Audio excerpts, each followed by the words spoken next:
Have you ever wondered why some people in their 70s or 80s seem to glow, not just with health, but with wisdom, serenity, and quiet confidence? I once asked an 81-year-old man at a bus stop, "What's your secret to growing old gracefully?" He smiled gently and said, "I stopped trying to fix everything. I just started protecting my peace." That one sentence changed the way I saw aging. Because the truth is, getting older doesn't hurt us. What truly weighs us down are the things we refuse to let go. Guilt from the past, unsaid words, unrealistic expectations, or giving too much of ourselves to those who don't return it. In this video, you'll hear 13 powerful insights from a retired professor, lessons that have moved many to tears and helped them rediscover what really matters. But before we dive in, let me ask, have you ever sacrificed your own happiness just to avoid disappointing someone you love? If that struck a chord, leave a comment below. You're not alone. And if anything here resonates with you, don't forget to like this video and subscribe to the channel. Now, let's begin this journey, one that may just change how you see the rest of your life. 1. Don't reveal everything about your finances to your children. What if I told you that one of the most loving things you can do for your children is to not reveal the full extent of your finances? It may seem counterintuitive, even a bit secretive, but I've seen how money, once exposed too freely, can quietly fracture the bonds between siblings and turn gratitude into entitlement. I once spoke to a gentle widow who said, after they found out how much I had, they stopped asking how I felt. They only asked what I could give. You see, financial transparency doesn't always create closeness. Sometimes it breeds quiet calculation. That's why keeping part of your savings private isn't about mistrust. It's about preserving your independence, your dignity, and the emotional balance of your family. You worked hard for decades. You deserve peace without pressure. So before you disclose everything, ask yourself honestly, will this bring clarity or confusion, love or conflict? Money should support relationships, not silently destroy them. And that brings us to something even more intimate than money. The relationship that often gets overlooked after 60, your life partner. Let's talk about how protecting that bond can become your greatest source of emotional security in your golden years. 2. Tran trong nuoi ban doi. Do you know what's even lonelier than being alone in old age? Feeling alone while lying next to someone you stopped appreciating. I've seen it too often. Couples in their 60s or 70s who once built a life together, now living more like roommates than soulmates. But here's the truth. When the children are grown and the world gets quieter, your spouse becomes the one constant in your life. They remember your struggles, your dreams, your inside jokes. No one else shares that history. And yet, many let small resentments pile up, or let silence replace affection. I once heard an old man whisper to his wife at breakfast, "You're the reason I still feel human." That stayed with me, because love in our later years isn't about flowers or fancy dates. It's about loyalty, patience, and choosing kindness over pride. So don't let minor frustrations harden your heart. Look them in the eyes. Thank them. Laugh again. Because nurturing your relationship isn't just romantic, it's vital to your emotional health. And speaking of emotional strain, our next lesson is one that many seniors silently carry. The pressure to raise grandchildren, even when their own strength is fading. Let's talk about that next. 3. Don't spend excessively to raise your grandchildren. They said it would just be a few afternoons a week. Then came school pickups, meals, doctor's appointments, and before long, your golden years have become a second round of parenting. Sound familiar? I've met many grandparents who love their grandchildren deeply, but quietly feel exhausted, overlooked, and even used. One woman told me, "I wanted to help, but now I feel like I was never allowed to stop." Here's the truth. Raising children requires enormous physical and emotional energy, something that should be honored, not expected. Your time, your money, and your well-being matter too. Saying no doesn't make you selfish, it makes you wise. You've already raised your own children. These years are for rest, renewal, and rediscovering yourself, not silently carrying a burden out of guilt. So set boundaries with love. Offer what you can with joy, but protect what you need to stay well. You deserve that. And if anyone questions it, remind them, your role is grandparent, not replacement parent. Now, let's shift to another situation where emotions can run high, especially when loneliness enters the picture. What happens when an older adult rushes into remarriage, hoping it will heal an empty space? Let's take a closer look. 4. Don't rush into remarriage if you're living alone. Loneliness can whisper dangerous things, like the idea that any companionship is better than none. I've met seniors who remarried quickly after losing a spouse or going through divorce, only to feel more isolated in a new relationship than they ever did alone. One man shared, "I didn't fall in love. I just wanted the silence to end." It's natural to crave connection, but at this stage in life, merging two fully formed lives, each with habits, routines, finances, and grown children, can bring more stress than peace. You may be giving up your independence for someone who doesn't truly understand your needs. Instead of rushing into remarriage, consider friendships, companionship, or community, relationships that offer warmth without unnecessary complexity. Choose emotional security over social pressure. And remember, solitude isn't failure. Sometimes it's freedom. If a new marriage brings true joy, that's beautiful. But if it's only filling a void, pause. Heal first, then decide. Now, let's move on to something more material, but just as personal, your home. What happens when your children suggest selling it or moving in with them? The next lesson may surprise you. 5. Hold on to your home. It's more than just a house. "Mom, why don't you sell the house and come live with us? It'll be easier." At first, it sounds loving, practical, even convenient. But what's often overlooked is this. Your home isn't just a building. It's your last stronghold of freedom. I've met seniors who gave up their homes too soon, only to feel like guests in someone else's life. One woman told me, "When I gave up my home, I gave up my identity." Your home holds your memories, your morning routines, the chair you love, the tree you planted. It's where you make your own rules, keep your own rhythm, and feel truly safe. Selling it should never be a decision made under pressure, guilt, or persuasion, no matter how sweet the offer sounds. If it brings you joy and peace, hold on to it as long as you can. Because once it's gone, it's rarely just the keys you're handing over. It's a piece of your independence. Speaking of independence, let's now explore another delicate truth. Even if your children love you deeply, relying on them too much, emotionally or financially, can silently erode your sense of self. Let's talk about that next. 6. Stay independent. It's a gift you give to yourself and your children. There's a quiet kind of strength in not needing to ask for help.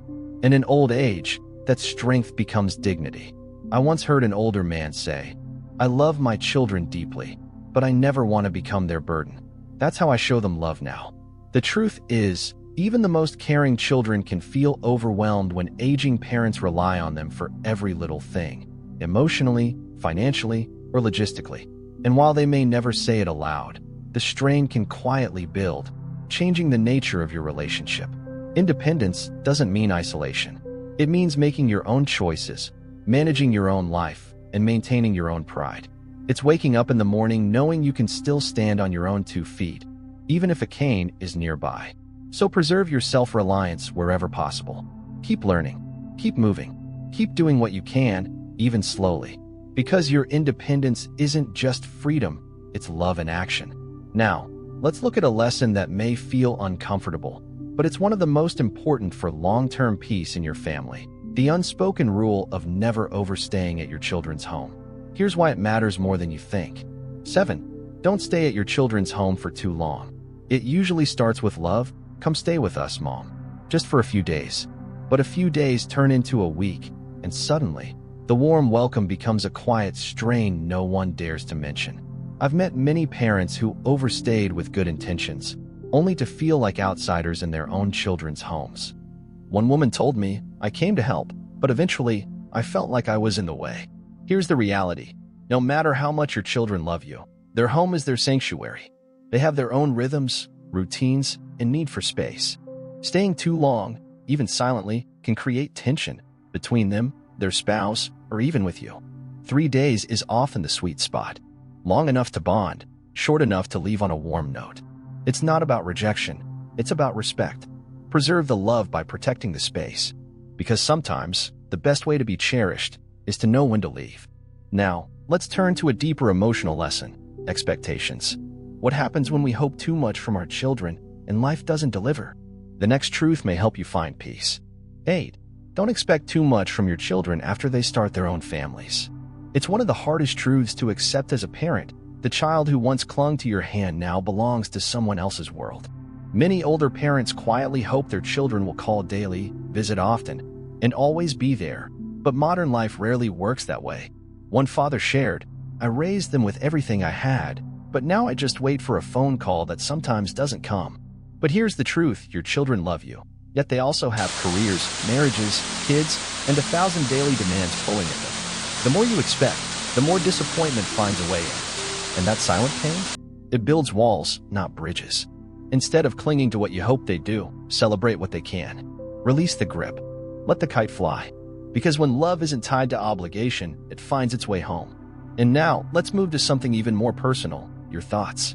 Specifically, how not letting go of certain worries can keep you awake at night and steal the peace you've worked a lifetime to earn. Let's explore that next. 9. Let go of worries that no longer serve you. Have you ever laid awake at 2 a.m., replaying a conversation from 5 years ago, or worrying about something you can't control? You're not alone. Worry becomes a habit as we age, one that slowly steals our sleep, our peace, and eventually, our health. I once asked a 78-year-old man what helped him sleep well every night. He simply said, "I stopped solving problems that weren't mine anymore." The truth is, not every thought deserves your energy.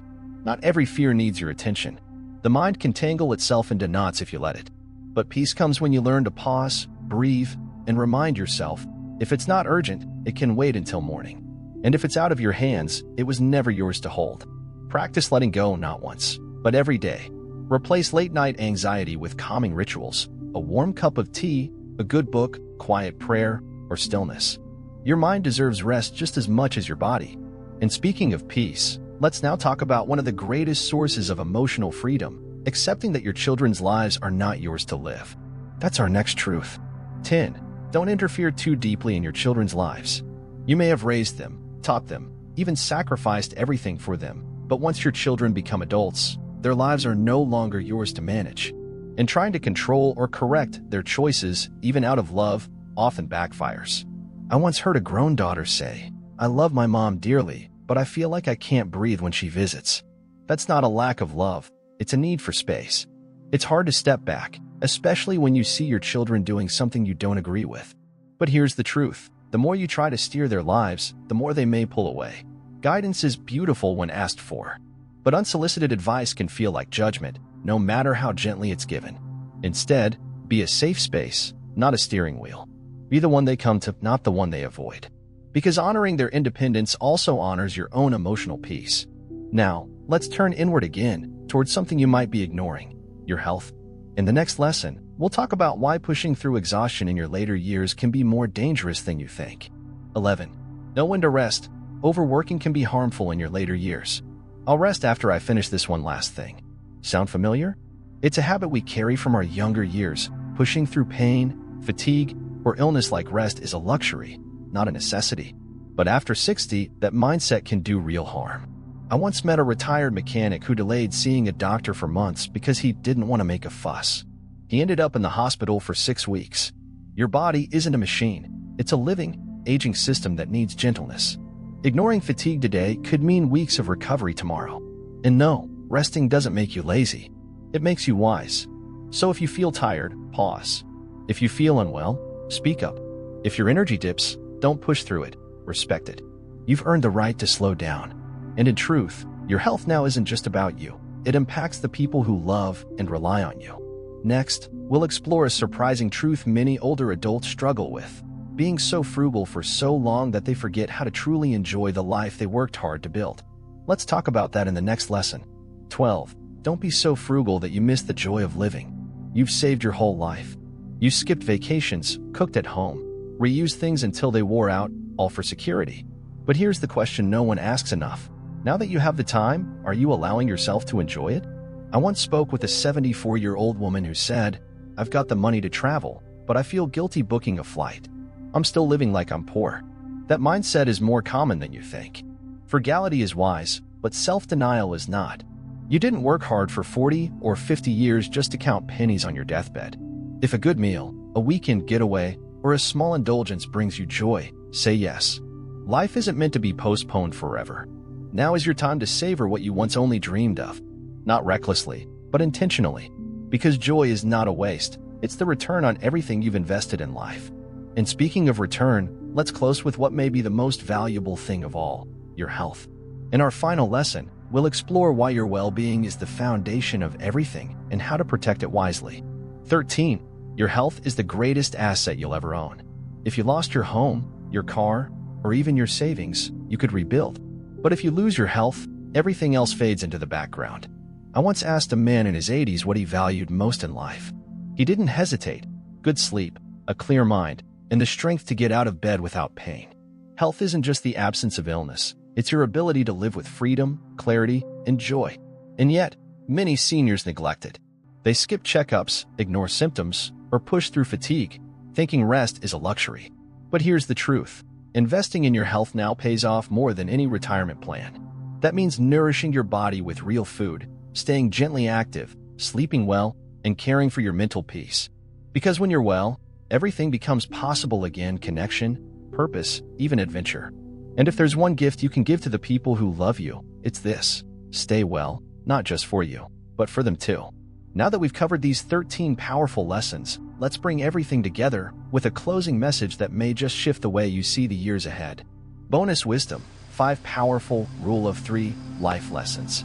Sometimes, the most powerful truths come in threes. So before we close, let me share 5 timeless sets of 3 that older adults should carry like a compass in their golden years. First, 3 things you should never interfere with: your children's big life purchases, family disputes among relatives, and your friends' romantic relationships. Even with good intentions, stepping in can lead to misunderstandings or worse, lasting damage. Second, 3 kinds of money you should never lend lightly: to risky investments, to gambling, or in situations where you can't afford to lose it. Generosity is noble, but not at the cost of your peace. Third, 3 mistakes to avoid: neglecting your health, damaging important relationships, and trying to help others through complicated channels that leave you vulnerable. Fourth, 3 things not to wish for: endless wealth, constant rescue from others, or universal gratitude. Seek peace, not praise. And finally, 3 things never to give up on: presenting yourself with dignity, showing kindness, and chasing joy every single day. And with that, let's end with one final message, one that ties it all together and reminds us why aging may be the most beautiful chapter yet. Aging isn't a decline, it's a refinement. It's the season when you finally get to choose peace over pressure, meaning over noise, and self-worth over approval. These 13 lessons, along with the Rule of 3 reflections, weren't just advice. They were reminders that your life still holds space for joy, healing, and quiet strength. You don't need to be anyone's version of perfect. You just need to be whole, with your boundaries, your laughter, your stories, and your courage to live on your own terms. So here's my invitation: don't wait. Start protecting your energy. Let go of what's too heavy. And most of all, give yourself permission to enjoy this chapter as fully as you deserve. If this video touched your heart or reminded you of something you'd forgotten, I'd love to hear from you. Leave a comment below. Your story might help someone else feel less alone. And if these words resonated with you, please like this video, subscribe to the channel, and share it with someone who might need to hear it. Thank you for being here. You're not done growing. You're just getting wiser.